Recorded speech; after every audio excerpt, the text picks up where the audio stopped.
15% बौद्ध को मानने वाले लोग हैं, जहाँ 25% भगवान को नहीं मानते हैं, जहाँ 17% इस्लाम को मानने वाले लोग हैं, वहाँ 1.2% गरीबी और बेरोजगारी है। जहाँ पर कोई हिंदू मुसलमान जाति नहीं है, और जो भारत 78.8% सनातनी हिंदू है, जहाँ 15% इस्लाम को मानने वाले और 27% ST/SC है, वहाँ पर 233वां नंबर पर हम भारत में हैं।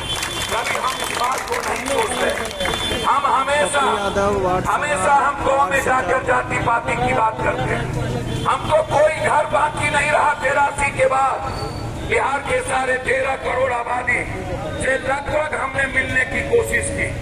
गांधी और कर्पूरी ठाकुर के बाद हिंदुस्तान का कोई नेता किसी भी व्यक्ति से आई कॉन्टेक्ट नहीं किया, किसी भी समाज के लाइव देख रहे हैं पप्पू यादव और सचिव की सभा को संबोधित कर रहे हैं। भैया बोला उसके बाद आप करिएगा, क्योंकि 2 मजदूर मर गए हैं। बंजारा सासाराम में बंजारा सीमेंट फैक्ट्री में मुझे वहीं जाना है, बंजारी में।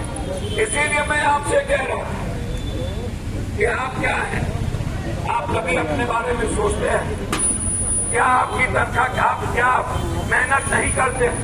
क्या सुबह से शाम मेहनत आप नहीं करते? कोटा वाला जो कोटा डेली बाप बेटा चलाता है, उसको आप कहते हैं जर्सी काट। हर व्यवस्था में आप उठा करके देखिए, हम निश्चित रूप से